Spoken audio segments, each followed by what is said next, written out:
Today in the shop, we are rebuilding an axle, CV axle in a Honda CR-V.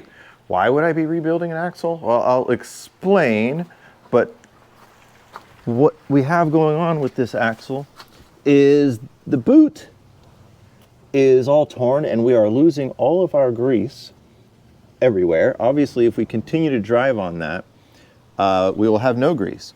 And a joint with no grease quickly becomes metal on metal and then shit breaks. So right now we're going to take it out. I already have it jacked up.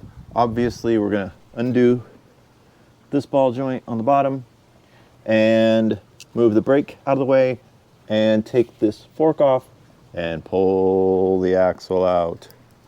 So these are just the standard steps to remove your axle, which is to remove the cotter pin, remove the bolt, the castle nut from the bottom of the ball joint, separate the ball joint with the pickle fork, take out your axle nut, and of course you have to remove the fork that's behind it. There's the long bolt on the bottom and then the shorter bolt on the top, and then pull out the axle.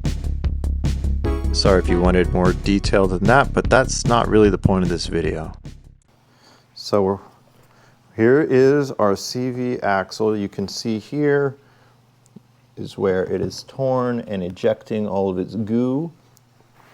It doesn't look so bad right now, but when it's pulled like this under load, like when you're turning, it is. So I've explained why we need to fix this, but why do I specifically want to rebuild this instead of buying a new one? For every other car I own, I would just go buy a new axle. I would not be taking this apart and putting in new grease and new boots and all that, because these aren't that expensive. But for this one, the CR-V, RD1, I want to fix it. And that's because of this guy right here. This rubber ring balances and takes care of a lot of vibration. The ones that I've bought at AutoZone and O'Reilly do not have this, and I get a lot of vibration, especially under acceleration. I have a whole video where I try to solve this because I thought it was torque mounts. And I bought billet torque mounts, which I can't find. They belong in the garbage. And I put them in, and for like 2 days before I thought it was the worst thing ever. There's a video about it. Even in the video, I decided it was the worst thing ever, but I took it out after 2 days, after I got new OEM ones. So anyways, we're gonna fix this. Now, this side looks nice and new. I mean, it doesn't look new, but I don't see cracks in here. This side has cracks everywhere, so if this one looked cracked like this, I would replace both. I'm going to spare myself the trouble of taking this apart and getting all goobered up twice for that. And by the way, if you know of an aftermarket axle that has this and doesn't shake like hell, please let me know. Otherwise, I'm going to keep doing this. I do have some special tools for dealing with these rings. I've never used them before, so we'll figure out how they work. I have a aftermarket boot for this side. This is a OEM boot that I mistakenly ordered, and then I didn't want to wait for an OEM boot. So this side, so we're just going to put the aftermarket on. This is going to go in the drawer for one day when I need it. So first, we got to get this off.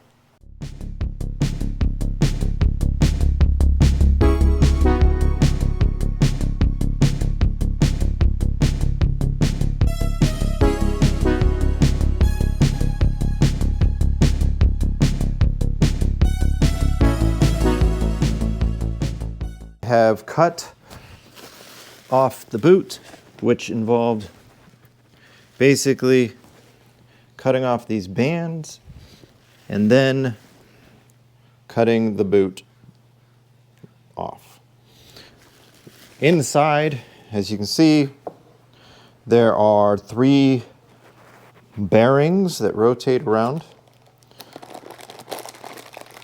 So we're going to have to remove all that in order to put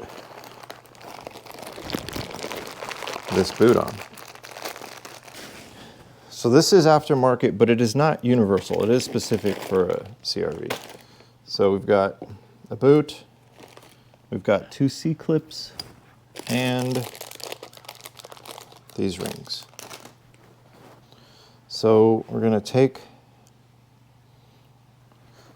going to take these off. I don't want to get this. I'll get the table dirty rather than get particles in here from that dirty rag.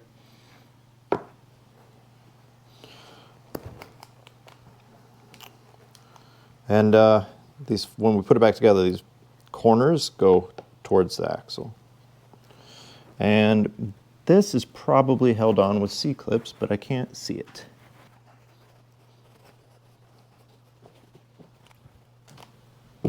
Now, we've wiped away enough grease, I can see the C-clips are right here. So I'll just pop a pick in there.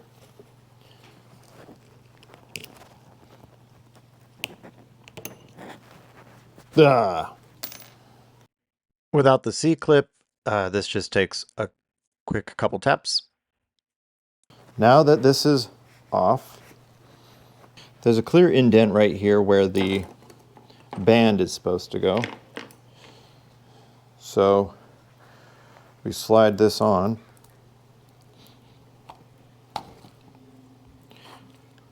And align to that, and it kind of just pops right there for us, which is nice. And now, where it came with these, so we shall use them. Okay, so for these bands, at first glance, they look kind of like a zip tie, but that is not how they work at all, which you'll see. It has these little barbs that go into these little pockets. Okay, so this is the one that came with the boot.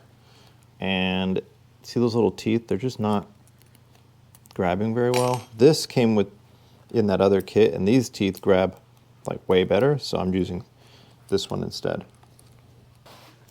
Now, as you can see, this is like way too loose, right? But don't worry, there's a solution for that. But you first get this on the tightest hole that you can. Oof, don't do that. Like that. So that's on the tightest hole that I can get it on by hand, but it's like still loose, right? So this guy, you put on top of here.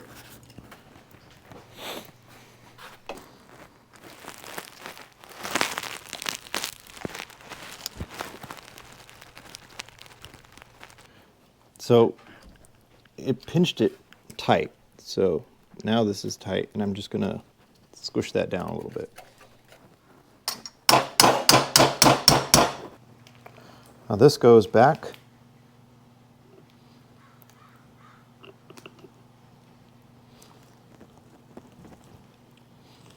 It does seem like that C-clip should go on there, doesn't it?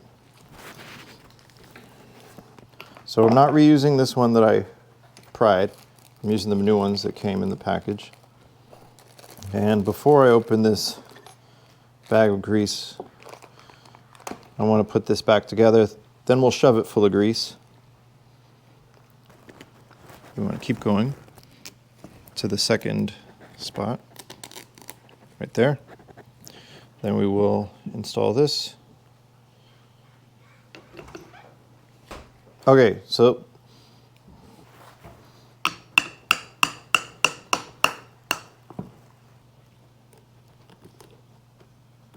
that C-clips on, that holds this in place. I guess we might as well do that now.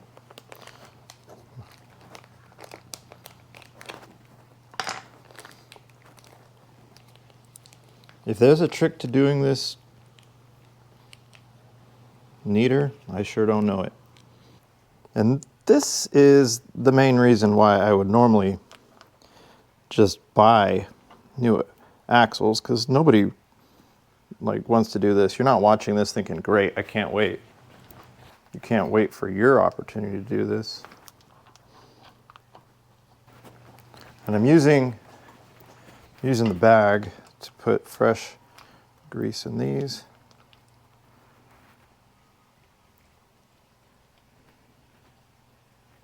Oh yeah. Well, these are not square, they're rectangles. You have to have them upright or else this won't go back on. And they're so covered in grease now, it's hard to tell which way is up. Okay, I think that's it. And I'm digging down and get the grease in the boot all up in here.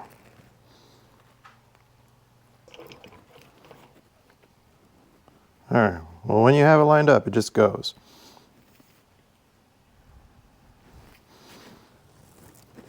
And I have gotten grease everywhere. Maybe you should be watching some other YouTuber who can do this without making a mess. But you're here now, so what are we gonna do?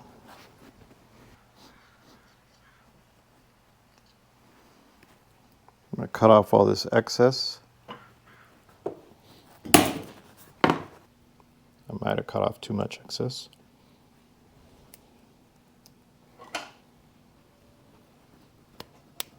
I always link the tools that I use, but I'm not gonna link this because I think there's gotta be way better examples of this. This little thing was in here, which made it really hard to pinch that, but once I took it off, you can see I was able to pinch that one very well, like that. So I'm gonna go back and do this one again now that I don't have that stupid thing in the way. And that's it. Once you have both bands on, your reboot is done and you can go and put it back in the car and redo all the steps you did earlier in reverse.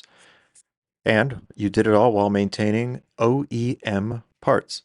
If you find this video helpful, then go ahead and like and subscribe because I do stuff like this all the time.